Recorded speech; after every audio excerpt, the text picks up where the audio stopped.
Hello guys, welcome to my channel talk everything पे।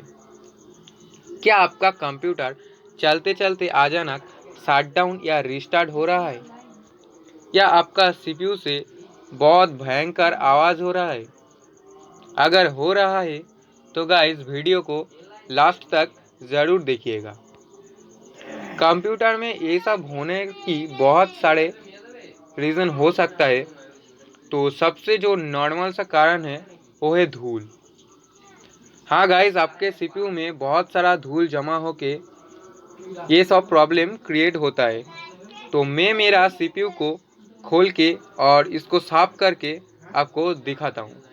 तो guys video पे बने रहे।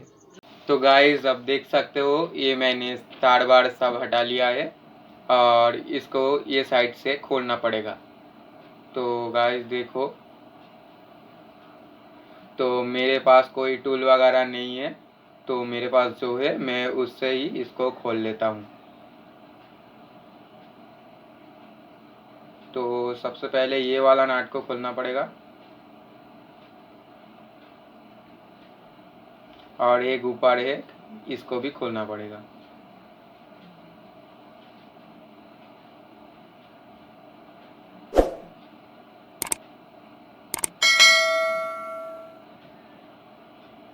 तो गाइस अब इसको लेटाना पड़ेगा। तो अब इसका खोल लिया हूँ। आप देख सकते हो कितना सारा धूल जम गया है इसके अंदर, बहुत सारा धूल जम गया है। मैंने 2 हफ्ता इसको नहीं ओपन किया हूँ इसीलिए। और देख सकते हो इसमें जाला भी पड़ गया है। ये लगता है इस धूल के वजह से इतना सारा आवाज़ हो रहा है, और शट डाउन प्रॉब्लम भी इसी के कारण हो सकता है। तो गाइस इसको साफ करना पड़ेगा। तो एएनसीपी जो ये वाला होता है, ये मैंने सबसे पहले खोल लेता हूँ। और इसको खोलने के लिए जो 4 नाट होता है ना, इसको खोलना पड़ेगा।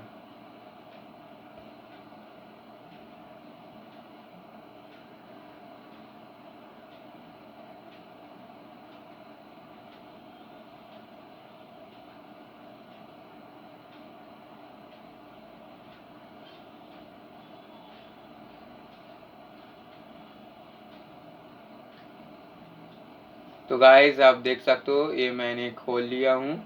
अब इसको खोलना पड़ेगा, इसका ऊपरा हिस्सा, इसको चारों नाट खोलना पड़ेगा। तो मैंने खोल लेता हूँ, फिर आपको दिखाता हूँ।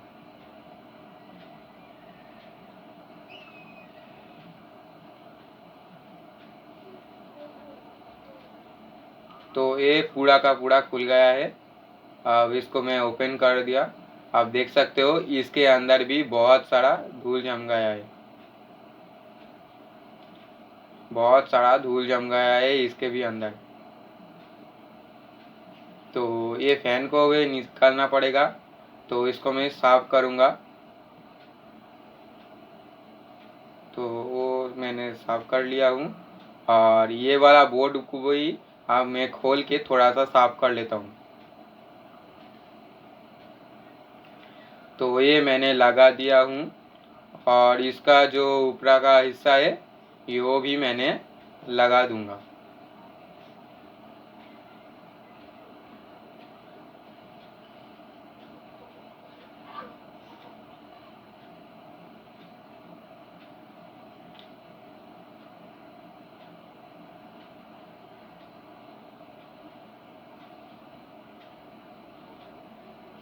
तो ये मैंने लगा दिया हूँ और ये पूरा का पूरा साफ हो गया है। और दूसरा का पार्ट जो है वो भी मैं साफ करता हूँ।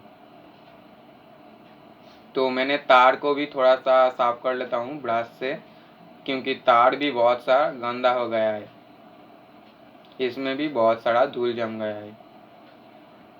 तो हार्ड डिस्क को भी साफ कर लेता हूँ मैं।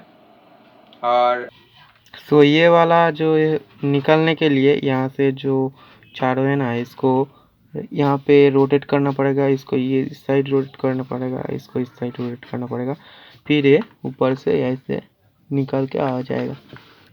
तो यहाँ से सबसे पहले आपको ये जो रैम है ना, रैम को खोल लेना है।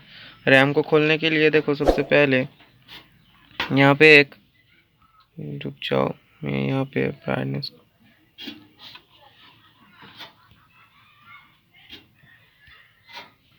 तो यहाँ पे थोड़ा सा ये वाला खोल लिया, और इस साइड से भी उसका एक स्लॉट होता है, उसको मैं खोल लेता हूँ, है ना गाइस। देखो आपका जो रैम ये खुल गया है। अब इसको साफ करना पड़ेगा। तो रैम को कैसे साफ करता है वो आप देखो। आपको एक इरेजर ले लेना है, ठीक है। तो इसको, ये जो कॉपर वाला होता है ना, येलो वाला, इसको आपको अच्छी तरीके से साफ करना पड़ेगा। ध्यान से, ये वाला जो डैमेज नहीं पहुंचना चाहिए। तो इसको मैं साफ कर लेता हूँ। इसे लगाने के लिए मैं जो रैम का स्लॉट है उससे भी थोड़ा सा हल्के से साफ कर लेता हूँ। तो मैं गियर बाट लेता हूँ, इसको साफ कर लेता हूँ थोड़ा सा।